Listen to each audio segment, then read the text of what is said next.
أعوذ بالله من الشيطان الرجيم.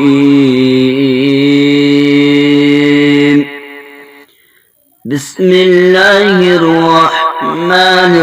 الرحيم. والنجم إذا هوى ما ضل صاحبكم وما غوى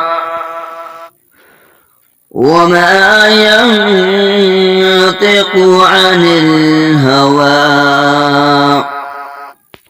إن هو إلا وحي يوحى علمه شديد القوى ذو مرة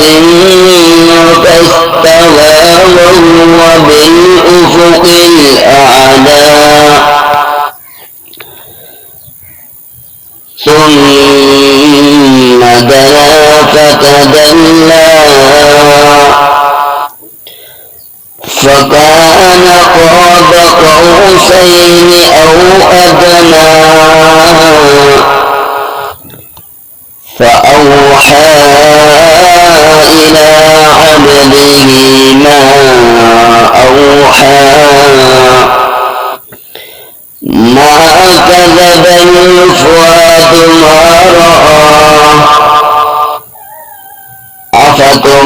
أفتمارونه على ما يرى ولقد رآه نزلة أخرى عند سدرة المنتهى عندها جنة المأوى إذ يغشى السدرة ما يغشى ما زاغ البصر وما طغى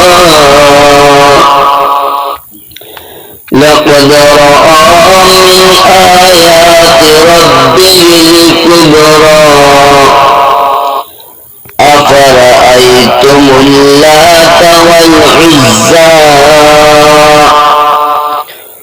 ومناة الثالثة الأخرى ألكم الذكر وله الأنثى تلك إذا قسمة ضيزى إن هي إلا أسماء سميتموها أنتم وآباؤكم ما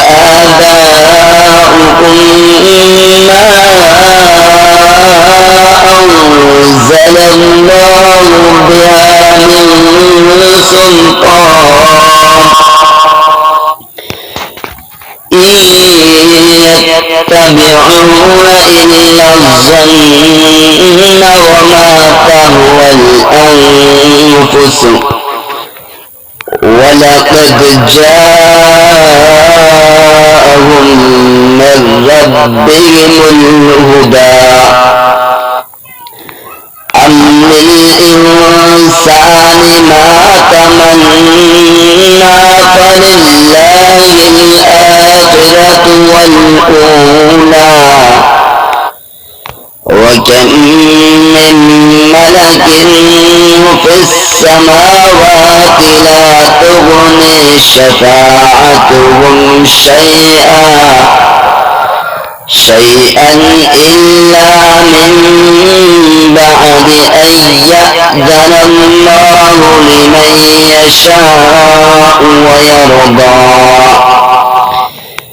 إن الذين لا يؤمنون بالآخرة ليسمون الملائكة تسمية الأنثى وما لهم به من علم إن يتبعون إلا الظن وإن الظن لا يغني من الحق شيئا فأعرض عن من تولى عن ذكرنا ولم يرد إلا الحياة الدنيا ذلك مبلغهم من العلم إن ربك هو أعلم بمن ضل عن سبيله وهو أعلم بمن اهتدى ولله ما في السماوات وما في الأرض ليجزي الذين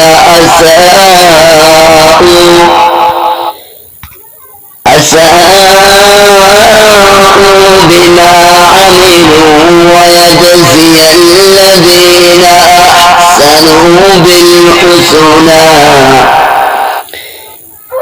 الذين يجتنبون كبائر الإثم والفواحش إلا اللمم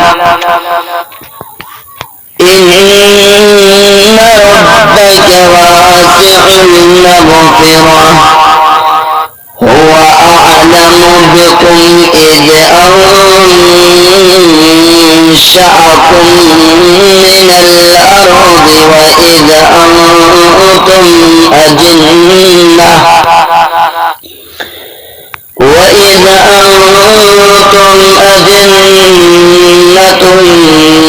في بطون أمهاتكم فلا تزكوا أنفسكم هو أعلم بمن اتقى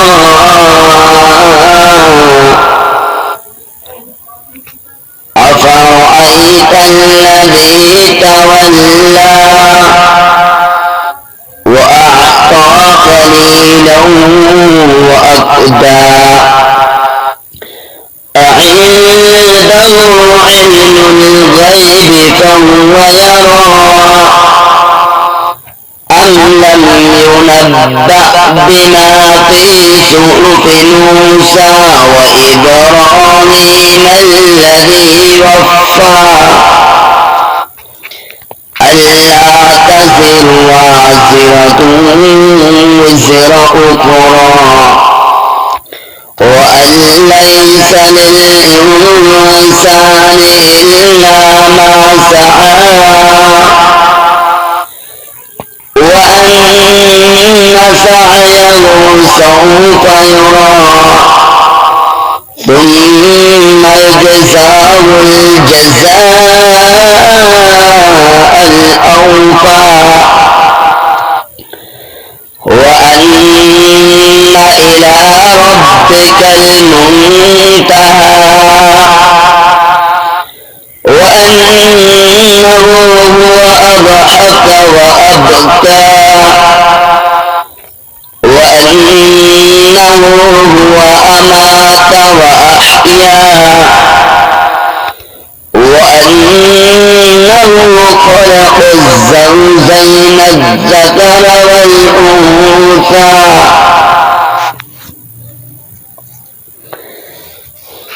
وأنه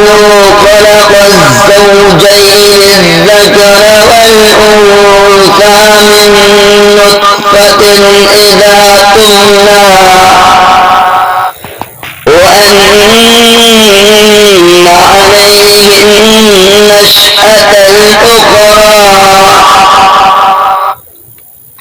وأنه هو أغنى وأقنى وأنه هو رب الشعرى وأنه أهلك عادا الأولى وثمود فما أبقى وقوم نوح من قبل إنهم أظلم وأطغى والمؤتفكة أهوى فغشاها ما غشا فبأي آلاء ربك تتمارى هذا نذير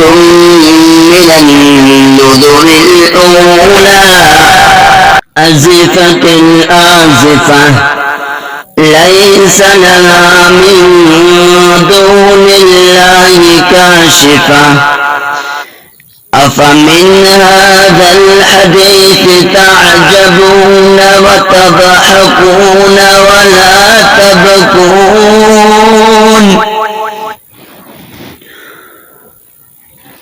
وأنتم سامدون فاسجدوا لله واعبدوا